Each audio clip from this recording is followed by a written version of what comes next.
Bienvenue dans Super Normal, le podcast qui explore comment retrouver, entretenir et optimiser sa santé sans tomber dans les extrêmes. Ici, on parle de sport, de nutrition, de récupération, de performance, mais surtout de ce qui compte vraiment. Comprendre, expérimenter et progresser durablement sans perdre de vue ton équilibre de vie. Avant de démarrer l'épisode, j'ai juste deux petites choses à te dire. D'abord, si tu veux aller plus loin, j'ai écrit un livre qui résume tout ce que j'aurais aimé comprendre quand j'ai commencé à reprendre le contrôle de mon corps. Tu y trouveras toutes les bases concrètes pour mieux comprendre ton fonctionnement, pour mieux t'entraîner, pour mieux t'alimenter, pour mieux gérer ton sommeil et ton stress. C'est un vrai guide qui allie apprentissage, conseils et mise en pratique. Tu retrouveras notamment plusieurs programmes d'entraînement à faire chez toi, en salle ou en course à pied, des mises en pratique concrètes au niveau de la nutrition, des tips facilement applicables pour mieux gérer ton sommeil, ton stress, douleur et éviter les blessures, mais surtout un challenge 21 jours qui va t'aider à mettre en pratique tout ce que j'ai écrit dans ce livre et qui va te remettre en relation avec une communauté réservée aux lecteurs dans laquelle tu pourras aller chercher de la motivation, partager tes résultats et discuter avec d'autres personnes dans ta situation. Il est dispo sur Amazon en version papier ou numérique. Cherche simplement reprendre le contrôle de ton corps, où je te mets directement le lien dans la description. Et si tu veux soutenir le podcast, pense simplement à mettre 5 étoiles, à commenter, à partager. C'est vraiment ce qui m'aide le plus à le faire grandir, à te partager de plus en plus d'épisodes et à recevoir encore plus d'experts passionnants.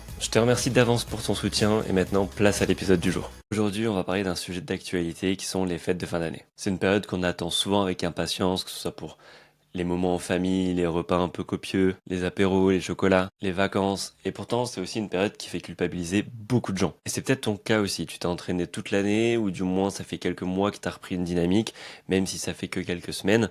En tout cas, tu commences à avoir des premiers résultats. Et je suis sûr que tu as cette pensée en tête qui vient en bruit de fond et qui dit « Merde, là, je vais tout gâcher en quelques repas, en 2 semaines, je vais ruiner tous les efforts que j'ai faits. Je vais devoir tout recommencer en janvier. » Et au fond de toi, tu as envie en tout cas de profiter de ces moments, de profiter de ta famille, mais t'as peur de tout gâcher. Donc aujourd'hui, l'idée du podcast, c'est de voir comment tu vas pouvoir aborder ces fêtes de fin d'année, pas en te privant, pas en compensant, mais en essayant de trouver une sorte d'équilibre entre le plaisir et la raison. Donc déjà, le vrai problème en soi, c'est pas les fêtes de fin d'année, c'est ce qu'on en fait. Parce que les fêtes qu'on soit honnête, c'est pas 3 semaines de débauche, c'est 3, 4, allez, 5 repas si on en fait un peu avec la famille, la belle famille, les amis. Enfin voilà, si tu fais beaucoup de repas, ça représente 3, 4, 5 repas. C'est pas 3 semaines non-stop où tu vas faire n'importe quoi. Ça veut dire que le reste du temps, tu manges normalement. Donc sur les 2 semaines de fin d'année, sur la période un peu Noël, vacances, qui représente environ 14 jours, si tu manges 3 fois par jour, ça fait à peu près 42 repas. Et sur ces 42 repas, on parle de 4-5 repas qui seraient vraiment hors cadre. Ça veut dire que on est à peu près 10%, à 10-12% de repas vraiment non contrôlés. Et c'est pas ces 10-12% qui vont faire que tu vas complètement foirer tes résultats, que tu vas annuler tout ce que tu as fait. Au contraire, même si tu as des repas qui sont par exemple le lendemain avec les restes, donc on a 3, 4, 5 repas le soir qui sont vraiment poussés en termes de consommation. On a aussi les repas le lendemain midi ou les petits déjeuners. Allez, on peut monter à 10 repas, 10 repas sur 42, ce qui fait 25% à peu près de non-contrôle. Et 25% de non-contrôle, j'ai envie de te dire que c'est peut-être un peu trop, mais si c'est une fois dans l'année, c'est pas non plus ce qui va tout dérégler. On parle souvent de la règle du 80-20, c'est-à-dire être clean 80% du temps, savoir se faire plaisir les 20% restants. Je suis pas trop fan de ça parce que ça veut dire que tu te fixes une diète stricte 80% du temps et 20% du temps c'est vraiment et je fais ce que je veux, zéro limite, comme si tout ce que je faisais là ça comptait pas, alors que c'est potentiellement en faisant ça que tu vas lisser en tout cas les 80% si tu appliques ça tout le reste de l'année. Mais c'est une dynamique qui est intéressante dans le sens où tu ne dois pas être tout le temps strict avec toi. Le but, c'est que tu saches vivre avec une vie sociale, que tu saches vivre avec ta vie de famille, que tu saches articuler plaisir et raisonnabilité. Donc le 80-20, c'est pas déconnant. Maintenant, avoir des barèmes fixes, je trouve ça un peu débile. Ce qu'il faut que tu gardes, c'est que tu peux en tout cas te faire plaisir un peu. Tu peux avoir des repas déraisonnés sans que ça ait d'impact profond sur toi. Donc là, si on a 25% des repas qui sont non contrôlés sur une semaine, oui, ça aura un léger impact sur toi, en tout cas pas sur tes objectifs, mais ça a un léger impact à court terme sur toi. C'est-à-dire que si tu te pèses le 1er janvier, et après plusieurs repas, après avoir bu de l'alcool, après avoir mangé des choses hyper glucidiques, donc hyper sucrées, hyper gras, tu vas avoir un poids qui va être plus élevé de peut-être quelques kilos carrément par rapport à d'habitude. Mais c'est un poids qui fluctue. C'est-à-dire que c'est une variation temporaire de ton poids qui va être liée à la rétention d'eau, parce que tout ce que tu vas manger, ça va être un peu plus salé, un peu plus glucidique, comme je t'ai dit, tout ce qui est les petits pains briochés, les petits toasts, etc. Et on sait que quand tu stockes 1 gramme de glycogène, il faut 3 grammes d'eau pour le stocker dans ton corps. Donc tu vois, c'est pour ça que tu vas faire de la rétention d'eau, tu vas peut-être moins bouger, tu vas peut-être être plus souvent à table, avoir un mode de vie plus sédentaire pendant ces repas. Et donc tout ça, c'est des choses qui vont faire que ton corps va un peu être moins, en tout cas, tonique, parce que tes muscles seront moins irrigués en sang, mais c'est momentané, ça veut pas dire que tu perds du muscle, et un peu plus flotteux, parce que tu vas faire un peu de rétention d'eau, et c'est pareil, c'est momentané, tu vas vite évacuer cette eau, et au final, tu vas te rendre compte que 1 ou 2 semaines après, en fonction de ta capacité à bien relancer, de ce que tu fais sur ces 2 semaines, tu vas te rendre compte que l'écart que tu as pris sur ces repas, ça représente pas plus d'1 kilo. Et encore, donc non, tu vas pas prendre 4-5 kilos sur ces repas, à part si c'est vraiment déraisonnable au possible, mais non, tu vas pas tout foirer. Si tu regardes ton poids le 1er janvier, si tu te regardes dans le miroir le 1er janvier, c'est clair que tu vas avoir un coup de seum parce que tu vas voir ton poids qui augmente en flèche. Tu vas te voir un peu plus flotteux avec le bide plein parce que tu vas avoir toute cette digestion que t'as pas encore évacuée. Donc, si on prend une photo de toi au 1er janvier, de ton état au 1er janvier, ça va être un peu démoralisant. Maintenant, ce qu'il faut le faire, c'est en être conscient, savoir que c'est momentané, savoir que là, même si tu as l'impression d'être retourné des semaines, des mois en arrière, c'est pas le cas, c'est pas du gras que tu stockes, c'est de l'eau principalement. Et c'est une perte de tonicité qui est juste due au fait que tu t'es peut-être moins entraîné. Et dès que tu vas reprendre une routine d'entraînement, tu vas irriguer à nouveau tes muscles. Tu vas avoir ce pump en tout cas naturel, cet effet tonique, cet effet un peu plus plein au niveau musculaire. Et ça va revenir vraiment vite. Dès les premiers entraînements, ça va revenir. Et si t'as pas arrêté de t'entraîner, tu n'auras pas non plus perdu ça. Ça sera vraiment que la rétention d'eau qui va un peu flinguer ton physique quelques jours. Mais c'est une histoire de quelques jours. Donc ce qu'il faut que tu fasses en amont des fêtes, c'est déjà te préparer mentalement. C'est-à-dire que tu sais que c'est un moment qui va être différent, en tout cas de ta routine, qui va te sortir un peu des clous, sortir de là où t'aimes bien être en ce moment, de ta régularité, de tes résultats positifs. Ça va te sortir un peu de ça. Si tu t'y prépares en amont, ça n'aura pas d'impact négatif sur ton moral. Il faut que tu comprennes aussi que faire une pause, en tout cas sur la régularité, sur la rigueur, c'est pas totalement néfaste. Ça veut dire que tu vas t'octroyer un peu plus de souplesse dans ton alimentation, tu vas t'octroyer un peu plus de souplesse dans ton quotidien, tu vas avoir des moments en famille qui ont une importance énorme sur ton moral, sur ton mental, sur ta capacité à tenir dans la durée. Accepte aussi de relâcher un peu la pression, donc accepte de te faire plaisir, accepte justement de profiter de choses que tu manges pas habituellement pour justement valoriser un peu tous les efforts que tu fais tout le reste de l'année. Prépare-toi en conscience, c'est-à-dire aie conscience de ce que tu fais, aie conscience de ne pas non plus tomber dans le tout ou rien, c'est-à-dire ok là c'est no limite, je fais ce que je veux, je m'entraîne plus, je mange comme un cochon, je bouge plus, je fais des razzias sur tous les buffets, je mange plus que tout le monde à la table. Tombe pas non plus dans ça parce que là forcément ça aura plus d'effets négatifs. Mais si t'adoptes en tout cas une démarche raisonnable et consciente, tu manges comme les autres, pas plus, pas moins. Tu t'évites par contre, par exemple, de t'enfiler 10 verres d'alcool par soirée et tu te laisses pas atteindre par les commentaires négatifs qui peuvent être soit oh bon fais-toi plaisir aujourd'hui alors que et tu te fais plaisir mais peut-être t'es juste pas dans l'excès, ou à contrario les commentaires du style oh là tout ce que t'as fait tu vas tout perdre, ça sert à quelque chose de faire du sport si c'est pour manger comme ça, tu peux avoir des commentaires quoi que tu vas faire tu risques d'avoir des commentaires un peu taquins. Donc libère-toi de ça et vas-y avec l'intensité que tu veux. Deuxième point, et je reviens un peu sur le tout ou rien, c'est pas parce que tu as une période en tout cas plus rythmée socialement, une période plus rythmée, avec des gros repas, un excédent en tout cas calorique par rapport à d'habitude, que tu dois tout lâcher. Donc ça veut pas dire que t'arrêtes l'entraînement en même temps, que t'arrêtes toutes tes routines, que t'arrêtes tout ce que tu fais le reste de la journée. Donc garde un socle minimum, c'est-à-dire continue ton entraînement. Si tu veux mettre un peu moins d'intensité, parce que forcément ta nutrition suit moins, ton sommeil, peut-être un peu plus de fatigue, mais garde en tout cas une dépense énergétique similaire à avant. Donc continue d'aller t'entraîner, continue de sortir si tu vas courir, continue d'aller faire tes footings, réduis peut-être un peu l'intensité si t'as pas d'objectif à court terme, tu peux rester en footing, t'es pas obligé de te mettre des grosses séances de seuil, des grosses séances de VMA. Si t'es plutôt en muscu, continue l'entraînement, vas-y sans aller à l'échec peut-être sur toutes tes séries parce que ta capacité de récupération est moins prédominante, donc écoute aussi les signaux de ton corps, mais garde en tout cas ces occurrences d'entraînement.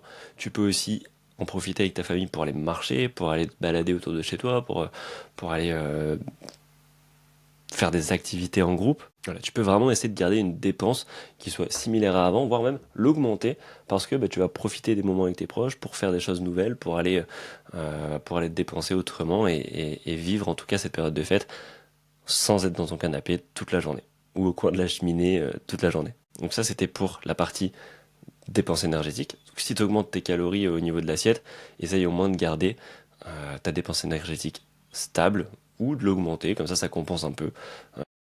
Ensuite, au niveau de toutes tes petites habitudes de la journée, essaye de garder au moins l'hydratation. Donc hydrate-toi bien, voire plus que d'habitude.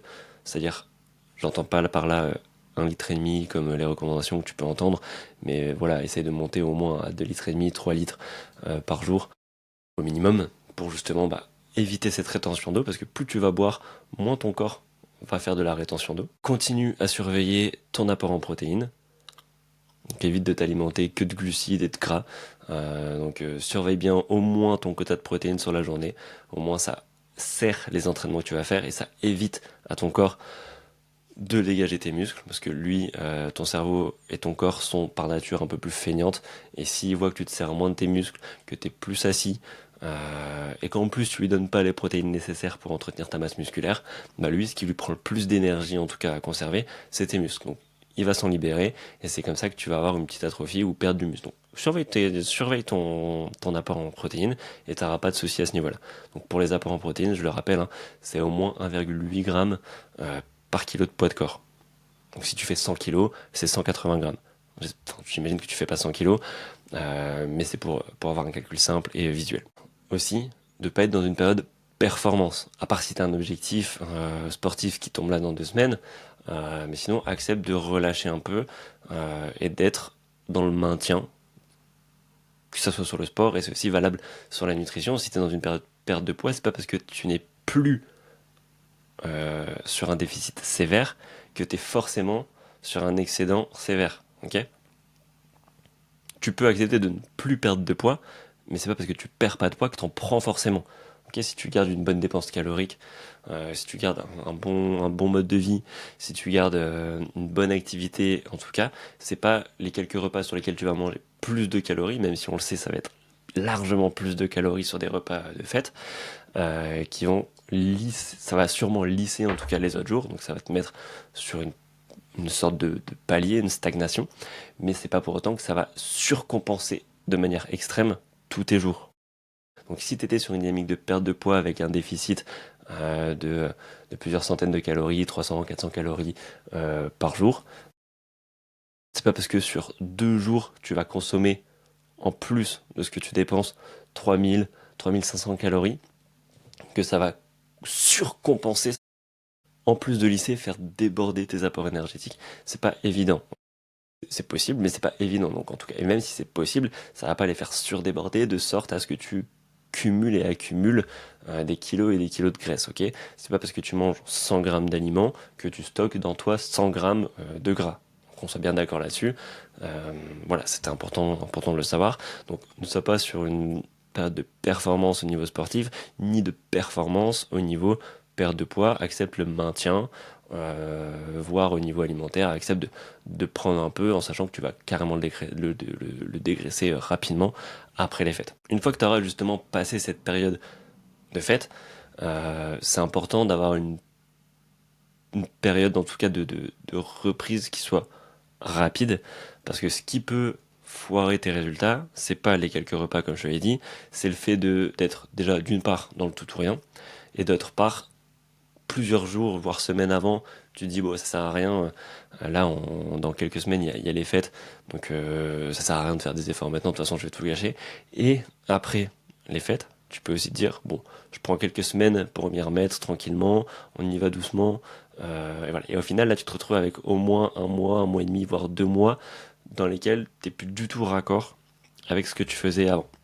Donc essaye dès que c'est passé, dès qu'on est en 2026, de reprendre ta routine, peut-être progressivement, s'il te faut une semaine pour y aller progressivement, vas-y. Si tu te sens de la rattaquer direct, bah vas-y aussi, ça sera d'autant mieux. Évite la surcompensation, c'est-à-dire évite l'ultra privation, l'ultra frustration, reviens juste à ce que tu faisais avant. Ce que tu as fait pendant les fêtes, c'est fini, c'est acté, c'est fait, tu peux plus revenir dessus. Maintenant, il faut continuer d'avancer.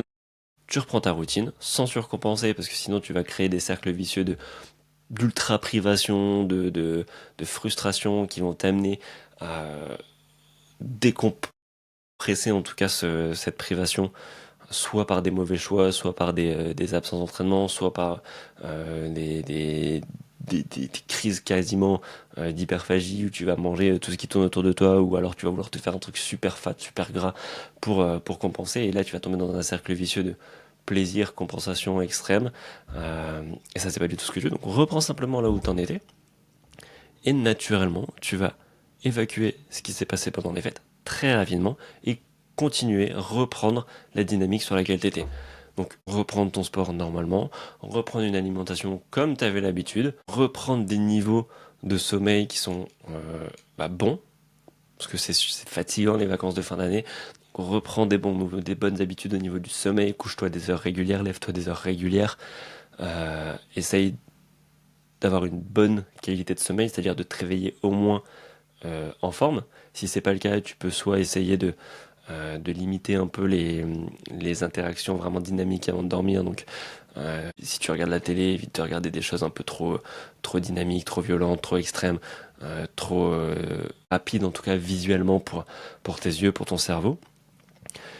Tu peux essayer de te supplémenter en magnésium avant de te coucher, ça favorise un peu l'endormissement. Tu peux prendre de la mélatonine pour améliorer un peu ta qualité de sommeil ou ta rapidité aussi d'endormissement. Tu peux faire quelques exercices de respiration pour te mettre dans une atmosphère plus zen, plus apte à t'endormir. Voilà, c'est un pilier qu'il faut vraiment que tu surveilles également. C'est pas juste reprendre le sport, juste remanger bien, c'est aussi retrouver un rythme de sommeil régulier et cohérent, parce qu'on le sait aujourd'hui, pour deux personnes identiques, c'est-à-dire qui pèsent exactement la même masse, donc exactement le même poids, avec exactement la même répartition corporelle, donc le même taux de masse grasse, le même taux de masse musculaire, qui font exactement le même entraînement, qui mangent exactement le même nombre de calories par jour, donc deux jumeaux identiques avec un quotidien identique. S'il y en a un qui est en dette de sommeil et un autre qui a un sommeil contrôlé, mesuré et bon, le jumeau avec le moins de sommeil va perdre moins de gras par rapport à l'autre et va construire moins de muscles par rapport à l'autre.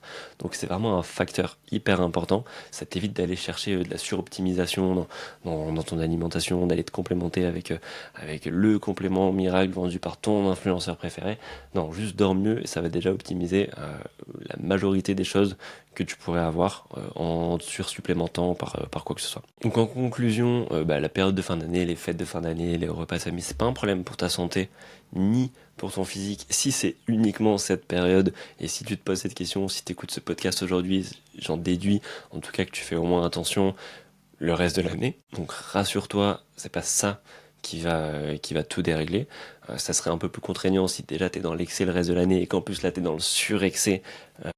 Là oui, je t'invite à vraiment faire attention à ta santé, à vraiment faire attention à ton alimentation, à ce que tu manges, parce que tu t'exposes fortement à des problèmes, que ce soit physiques, physiologiques, mentaux, enfin tout ce que tu peux imaginer de négatif, ça passe par ton hygiène de vie. Donc si tu es dans cette situation et que tu écoutes ce podcast, j'imagine que tu as quand même la volonté d'aller mieux. Je t'invite à réserver un appel avec moi.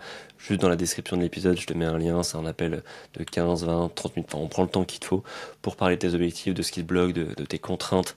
Et ça t'engage à rien, c'est un appel qui est gratuit. Le but, c'est de voir un peu si moi je peux t'apporter quelque chose. Si c'est le cas et que t'en as envie, et ben on continue ensemble. Sinon, on aura juste passé un bon moment. T'auras eu quelques tips, des choses à mettre dans ton quotidien. Et voilà, on s'arrête là. Donc, pour en revenir au sujet principal, les fêtes, c'est pas une fin en soi, c'est pas un problème. Profite de cette période pour te challenger sur justement ton niveau de lest, ton niveau d'intelligence, en tout cas émotionnelle, au niveau de la nourriture, de l'entraînement, ton niveau d'arbitrage, en tout cas, que t'es capable d'avoir.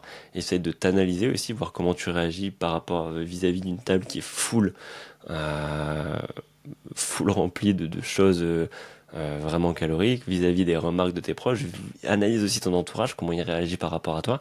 Et tout ça, ça va te donner des pistes pour améliorer en 2026, après les fêtes, tout ce que tu auras envie d'améliorer. Ok, c'est pas une nécessité, mais si tu as envie d'améliorer des choses, c'est un bon test pour voir là où tu peux améliorer le curseur. Si tu es vraiment incapable de te tenir face à une table remplie de choses attirantes et que tu es là dans la surcompensation, tu manges énormément, tu t'arrêtes plus, ça veut peut-être dire que le reste de l'année, tu es un peu trop strict.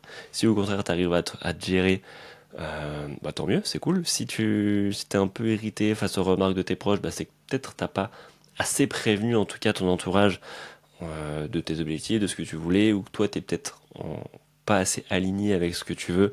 Et dans ce cas-là, essaye de soit sensibiliser les personnes qui t'entourent, ou retravailler sur tes objectifs, retravailler sur ce qui t'anime vraiment, sur ce que tu veux mettre comme intensité dans ton quotidien. Et pour ça, je t'invite à aller revoir les premiers épisodes de mon podcast sur lesquels je t'aide à déterminer tes objectifs. Je t'aide aussi à comprendre comment ton entourage peut avoir un impact négatif ou positif sur ta transformation physique. Ça, c'est vraiment les tout premiers épisodes, c'est entre l'épisode 1 et 5, donc descends vraiment sur le podcast. Donc voilà, c'est aussi une période un peu challengeante qui va t'aider à remettre en position tout ce que tu fais tout au long de l'année et voir si c'est bien fait ou s'il y a des petites choses à améliorer. Donc voilà, en tout cas, profite de ces moments de famille, profite de ces fêtes pour justement être vraiment à fond en 2026. Profites-en pour avoir une petite introspection sur tes futurs objectifs. C'est un peu le moment de l'année où on se dit, ok, on fait le bilan sur ce qu'on a fait, donc fais le bilan aussi. On fait un peu l'analyse de ce qu'on aimerait faire l'année prochaine. Même s'il n'y a pas de bonne résolution à prendre en janvier, c'est vraiment un travail sur le long terme, parce que les bonnes résolutions sont rarement maintenues. Donc voilà, fais ce petit travail. Si tu as envie que je t'aide pour atteindre des futurs objectifs, si tu as des choses, si tu te challenges un peu, que tu as envie de mettre des choses un peu ambitieuses, que ce soit en termes de performance, de faire des choses qui te semblent incroyables ou infaisables à l'heure actuelle, si tu as envie de te challenger sur un marathon, sur une ultra longue distance, si tu as envie de faire un chrono sur un 10 km, d'atteindre un physique musculairement qui t'attire, qui t'impressionne, d'atteindre des performances en musculation, peu importe les objectifs un peu fous que tu te mettrais, viens, on en discute, réserve ton appel. C'est aussi pour ça que je laisse ce lien. C'est pour qu'on discute de tout ça, qu'on recadre un peu tes objectifs, qu'on t'aide à voir ce qui est possible, ce que tu peux vraiment faire, voir si j'ai les méthodes qui vont te servir pour atteindre ces objectifs et tu y arriveras toujours mieux, en tout cas en étant accompagné, que ce soit par moi ou par un autre coach. Qu'en étant tout seul, parce qu'en étant tout seul, tu payes le poids de ton innocence, de ton incompétence, sans être péjoratif, mais t'entourer des gens qui savent faire, qui connaissent, qui sont experts dans leur domaine, ça va toujours plus vite parce que tu bénéficies de toutes leurs erreurs passées, de tout leur expérience terrain, que ce soit avec les autres clients ou avec eux-mêmes, de tout ce qu'ils ont pu comprendre et apprendre, en tout cas via leur quotidien ou leur vie professionnelle. Donc en t'entourant de personnes qui savent faire, tu vas toujours plus vite et tu es plus en sécurité, tu limites le risque de blessure et tu favorises en tout cas ta capacité à atteindre tes objectifs. Donc réserve ton appel, on en discute et on voit si ça fait sens pour toi. En tout cas, il y a zéro obligation. Et si t'es quelqu'un qui fait les choses tout seul, j'espère en tout cas que cet épisode t'a apporté ce que tu devais savoir. Est-ce que tu avais envie en tout cas d'apprendre en écoutant mon épisode? Si ça t'a plu, je t'invite à laisser une évaluation positive sur la plateforme de podcast, que ce soit Spotify, Apple Podcast ou YouTube. Un j'aime, partager l'épisode, mettre 5 étoiles sur les plateformes, ça m'aide vraiment. Vous êtes des milliers à écouter le podcast chaque mois. Pour autant, il y a très peu de notes, donc vraiment si vous pouvez faire l'effort de noter l'épisode, de noter l'émission. C'est vraiment ce qui m'aide à atteindre des positions dans les classements et à avoir plus d'auditeurs, plus d'écoute et pour pouvoir inviter des personnes toujours plus intéressantes. Enfin, si t'as jamais écouté d'épisode avec les invités, c'est peut-être le moment aussi. J'ai reçu des experts et des personnes vraiment passionnantes qui parlent de leur métier et qui donnent vraiment des tips applicables dans ton quotidien. Donc écoute aussi les épisodes, partage celui-ci à ton entourage pour aider à mieux passer les fêtes.